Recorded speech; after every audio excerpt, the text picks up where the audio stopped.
Present investment यदि कम पड़ रहा है तो हम और भी तो रिसोर्सेज से इन्वेस्टमेंट कर सकते हैं। फिर लोन लेते हैं तो उनके बदले में हमें वापस पे करना पड़ेगा उनको। और गुडविल वैल्यूएशन, उससे क्या फायदा होगा अपन को वैल्यूएशन का? हमारी जो गुडविल है उसके प्राइस कितना है, अगर हम बेचेंगे तो उससे गुडविल हमारी कितनी बन रही है। जैसे कैश में कैश प्लस हमारे पास बैंक में जो बैलेंस है वो दोनों इसमें शामिल किए जाएंगे। एक मिनट सर। नमस्ते सर। बैठिए। Pooja Meena, ji sir. Presently working in BSNL। BSNL छोड़ करके इधर क्यों आना चाह रहे हैं? 7 ईयर्स से आप काम कर रहे हैं वहाँ पे। जी सर, तो मुझे लगता है कि इस जॉब में मैं अपना आंतरिक उत्थान ज़्यादा अच्छे से कर सकती हूँ। इसमें सीखने को भी ज़्यादा मिलेगा, सिखाने को भी मिलेगा, तो मुझे लगता है मैं अपना 100% यहाँ ज़्यादा दे सकती हूँ। इसमें तो वही रिपीटेशन है। BCom पार्ट 1 पार्ट 2 पार्ट 3 को पढ़ाएंगे, वैसा का वैसा वापस पढ़ाना है हर साल। तो बहुत बोरियत है यहाँ तो, बल्कि बहुत कुछ नया मिलेगा आपको। सर सिर्फ पढ़ाना ही नहीं होता है, यहाँ पे गाइडेंस भी देना होता है ना, तो सर वो चीज़ मुझे अच्छी लगती है। अच्छा, BSNL जो है वो फ्लॉप क्यों होता जा रहा है? ये देखें कि हम BSNL पहले टॉप पर था और डिपेंडेंट था BSNL पर ही सब कुछ। जी सर। क्या कारण रहे होंगे? सर इसका मेन रीज़न तो रहा है सर टेक्नोलॉजी की कमी। सर जहाँ पर बाकी कंपनीज जो प्राइवेट कंपनीज है उनको 5G भी मिल चुका है, वहाँ का BSNL को 4G भी नहीं मिला अभी तक। नहीं, ऐसा क्यों? तो सर इनके फाइनेंशियल लॉस की वजह से ये अफोर्ड नहीं कर सकती है, खरीद नहीं पा रही 4G स्पेक्ट्रम वजह से। और बाकी सब प्राइवेट कंपनीज अच्छे ऑफर्स देती है BSNL की बजाय, तो जो कस्टमर्स होते हैं वो इनकी तरफ ज़्यादा अट्रैक्ट होते हैं, फ्री डाटा देना, तो इस वजह से इनके कस्टमर गिरते जा रहे हैं। फाइनेंशियल मैनेजमेंट क्या चीज़ है? क्या होता है फाइनेंशियल मैनेजमेंट? क्यों किया जाता है? तो फाइनेंशियल मैनेजमेंट किसी भी कंपनी में फाइनेंस को मैनेज करना, मतलब उस कंपनी में कहाँ से फाइनेंस हम जुटा सकते हैं, कहाँ कहाँ यूज़ कर सकते हैं, उसको कितना अच्छे से कंट्रोल कर सकते हैं, कम्युनिकेशन बिठाना एक डिपार्टमेंट से दूसरे डिपार्टमेंट में, तो उन सब के लिए फाइनेंशियल मैनेजमेंट की ज़रूरत होती है। किसके थ्रू करते हैं फाइनेंशियल मैनेजमेंट? मैनेजर्स के थ्रू किया जाता है। अच्छा, फाइनेंशियल स्टेटमेंट्स का भी कोई रोल होता है क्या इसमें? Financial statement, sir financial statements बनते हैं। फाइनेंशियल स्टेटमेंट सबसे इम्पोर्टेंट होते हैं इसमें, जैसे बैलेंस शीट हो गया, P&L हो गया, उसी के थ्रू हमें पता चलता है। केवल बैलेंस शीट, P&L या और कोई भी होते हैं financial statement? Sir cash flow statement भी इसी में आता है, फाइनेंशियल स्टेटमेंट का पार्ट है। और notes to accounts financial statement, और एक statement showing changes in equity share holder. और सर 5 ही है सर। 5 ही? फंड फ्लो स्टेटमेंट भी आता है क्या फाइनेंशियल? नहीं सर, फंड फ्लो स्टेटमेंट। और कॉमन साइज? नहीं सर, 5 ही है अभी फिलहाल। फंड फ्लो स्टेटमेंट के बारे में बता सकते हैं क्या आप मुझे? हाँ सर, फंड फ्लो स्टेटमेंट एक ऐसा स्टेटमेंट है जिसमें कंपनी के फंड कहाँ कहाँ से जुटाए गए हैं और कहाँ कहाँ उनको यूज़ किया गया है, उसका स्टेटमेंट बताते हैं। और इसमें जैसे एक समयावधि में वर्किंग कैपिटल में हुए चेंजेस का भी पता लगाया जाता है। आप ये बताएं, डिविडेंड पॉलिसी क्या होती है? डिविडेंड पॉलिसी जो हमारी कैपिटल होती है उसके बदले में हम डिविडेंड पे करते हैं, लेकिन डिविडेंड के सोर्सेज कौन कौन से होते हैं, उस पर कितना पे करना है, कितना रिटेन अर्निंग करना है, उन सब की मतलब इसकी क्यों ज़रूरत होती है? क्योंकि सर हम अगर ज़्यादा डिविडेंड पे करेंगे तो वो एक महंगा सोर्स हो जाएगा कंपनी के लिए, और अगर कम डिविडेंड पे करेंगे तो हमारे पास रिटेन अर्निंग ज़्यादा रहेगी। तो डिविडेंड तो एक बात बताएं, प्रॉफिट्स जो होते हैं वो होते तो शेयर होल्डर्स के ही हैं, फिर पे करने में इतना हिचकिचाहट क्यों?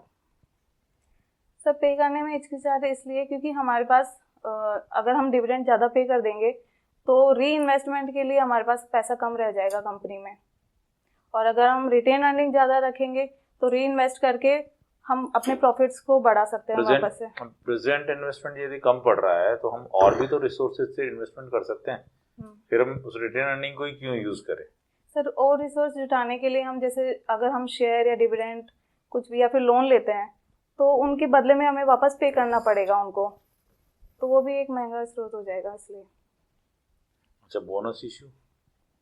सर बोनस इशू कंपनी की जो प्रेजेंट इक्विटी शेयर होल्डर्स है उनको पे किया जाता है फ्री में। फ्री से मीनिंग? सर उनके बदले में उनसे कुछ नहीं लिया जाता। फिर ये कैसे एडजस्ट कैसे होता है? एंट्री क्या करेंगे? सर बोनस शेयर्स रिजर्व में से इशू कर दिए जाते हैं, रिजर्व में से उनको निकाल के जो शेयर कैपिटल होती है उसमें ऐड कर दिया जाता है, तो इससे कंपनी की लाइबिलिटी में कोई फर्क नहीं पड़ता। कोई एंट्री हो सकती है क्या इसकी? सर एंट्री होती है। कॉस्ट क्या होती है? सर कोई लागत जो हम प्रोडक्शन बनाते हैं उसमें लगने वाली लागत का टोटल कॉस्ट होता है। जॉब कॉस्टिंग कहाँ पे काम आती है? कस्टमर को उसी की जगह पे जाकर सर्विस प्रोवाइड करना या प्रोडक्शन वहीं पर जाके बनाना जॉब कॉस्टिंग का पार्ट है। बुक कीपिंग क्या है? बुक कीपिंग सर अकाउंटिंग का सबसे फर्स्ट प्रोसेस है जिसमें जनरल एंट्रीज वगैरह सबसे पहले दर्ज की जाती है।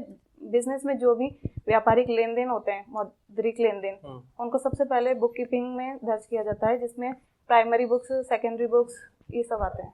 प्राइमरी बुक में कौन कौन सी है, कितने टाइप की होती है? सर प्राइमरी बुक्स जनरल तो होती है, उसके साथ सब्सिडरी बुक्स भी होती है, ये 8 प्रकार की होती है। बताइए। सर इसमें purchase book, sales book, purchase return book, sales return book और कैश बुक एंड एक प्रॉपर जनरल भी होती है क्या इसमें? जनरल प्रॉपर, जनरल प्रॉपर होता है सर। वो उसमें किसकी एंट्री करता है पर? सर उसमें जो सब्सिडरी बुक्स में एंट्री नहीं होती वो सारी एंट्रीज जनरल प्रॉपर में करी जाती है। क्लोजिंग एंट्री क्या होती है? क्लोजिंग एंट्री सर किसी भी खाते का जब हम बैलेंस निकालते हैं लास्ट में तो वो क्लोजिंग एंट्री होती है। कौन कौन से एंट्रियों को कहाँ कहाँ पे ले जाते हैं अपन? सर सभी खाते की क्लोजिंग एंट्री को नेक्स्ट ईयर जो भी उस अकाउंट को नेक्स्ट ईयर में ओपन किया जाएगा तो उसकी ओपनिंग एंट्री नहीं, क्लोजिंग एंट्री करके अपन अकाउंट्स क्लोज करते हैं ना। हाँ। तो फिर कहाँ कहाँ ले जाते हैं उनको? खाता बही में लेके जाते हैं सर। नहीं, फाइनेंशियल स्टेटमेंट में लेके जाते होंगे ना उनको। फाइनेंशियल स्टेटमेंट में सर उनकी क्लोजिंग एंट्री नहीं, उससे पहले तलपट बनाया जाता है, फिर उसके बाद तलपट के जो बैलेंस लिखते हैं अपन, लायबिलिटी एंड एसेट का, वो कहाँ ले जाते हैं वो? हाँ वो उसमें फाइनेंशियल ये जो फाइनल अकाउंट्स होते हैं उसमें लेके जाते हैं। बैलेंस शीट में किस किस का बैलेंस लेके जाते हैं? बैलेंस शीट में सर फिक्स असेट्स होते हैं हमारे, उनके लेके जाते हैं। जो करंट असेट्स होंगे उनके भी लेके जाएंगे, जैसे कि स्टॉक हो गया हमारा, और कैश का बैलेंस भी लेके जाएंगे, डेटर्स हो गए। और इसके अलावा साइड में लायबिलिटी साइड में सर हमारे जो करंट लायबिलिटी या फिर शेयर होल्डर्स कैपिटल का होगा उन सब का लेकर जाएंगे। वैल्यूएशन ऑफ शेयर क्या यूजफुल है क्या ये? जी सर, वैल्यूएशन ऑफ शेयर क्या यूज आएंगे अगर यूज लेंगे तो? सर हमारे शेयर्स की वैल्यू का हमें पता चलेगा इससे कि मार्केट में कितनी मतलब इनकी वैल्यू है, हमारे फर्म की क्या वैल्यू चल रही है, इसलिए वैल्यूएशन ऑफ शेयर जरूरी है। और गुडविल वैल्यूएशन? गुडविल भी उससे क्या फायदा होगा अपन को वैल्यूएशन करने से? सर हमारी जो कंपनी है मार्केट में उसकी क्या छवि है उसका पता चलता है। हमारी जो गुडविल है उसके प्राइस कितना है, अगर हम बेचेंगे तो उससे गुडविल हमारी कितनी बन रही है, उन सब का पता चलता है। बेचेंगे तो अपन सभी एसेट में गुडविल का पैसा जोड़ के लेंगे क्या? नहीं सर, वो तो सिर्फ कंपनी का होता है गुडविल। तो नहीं, ओवरऑल जैसे अपन को कंपनी बेचनी है तो उसमें गुडविल का पैसा भी ऐड करेंगे? हाँ सर, गुडविल का ऐड करेंगे। ठीक। जयपुर परकोटे के अंदर कितने दरवाजे हैं? इसमें 7 दरवाजे हैं। 7 दरवाजे हैं। जयराम पैसा कानून कब लागू किया गया था? कौन सा sir? Sorry sir. Pooja ji, आप कोई टॉपिक कैसे तैयार करके आई हैं जो आप पढ़ा सकती हैं बोर्ड पर? हाँ सर, मैंने किया है तैयार। Please carry on. Cash flow statement sir एक ऐसा स्टेटमेंट है जिसमें कैश के इनफ्लो और आउटफ्लो को दर्शाया जाता है। इसमें जो कैश है, कैश का मतलब है कैश और कैश इक्विवेलेंट से है।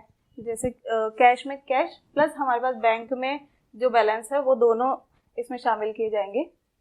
तो cash plus bank plus cash equivalent को भी इसमें शामिल किया जाएगा। और सर कैश इक्विवेलेंट होता है हमारी मार्केटेबल सिक्योरिटीज जिनको विद इन 3 मंथ्स हम कैश में कन्वर्ट कर सकते हैं।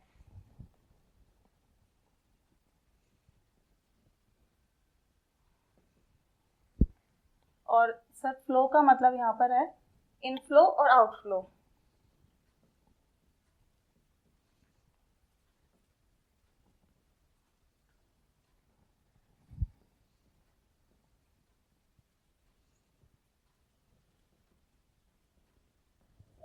मार्केटेबल सिक्योरिटीज के एग्जांपल है हमारे पास ट्रेजरी बिल्स, कमर्शियल पेपर्स, ये सब।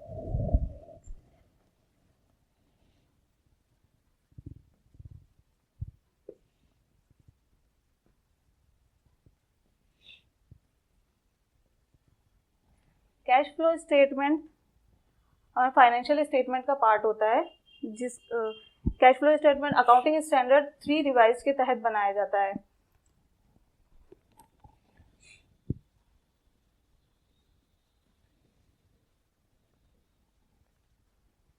और ये फाइनेंशियल स्टेटमेंट का पार्ट होता है।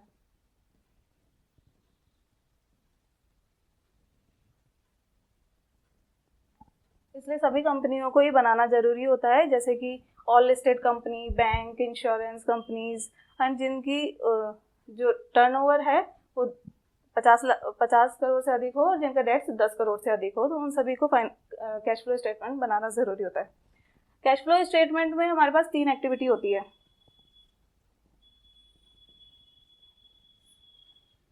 एक होती है ऑपरेटिंग एक्टिविटी,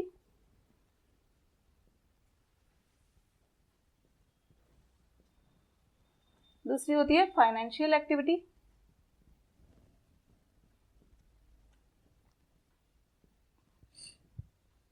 और तीसरी होती है हमारे पास इन्वेस्टिंग एक्टिविटी। कब अप्लाई हुआ था AS3 रिवाइज? सर ये हुआ था 1 अप्रैल 1997 को। जनरली कॉलेज में जो है एक क्लास जो है वो 100 और 80 बच्चों की होती है। 80 बच्चों की पूरी खचाखच क्लास भरी हुई है, और उसमें लास्ट पंक्ति में बैठा हुआ बच्चा कि आपकी हैंडराइटिंग पढ़ लेगा क्या इतनी दूर से? सर मैंने थोड़ा छोटा लिखा है, बड़ा बड़ा। बैठिए।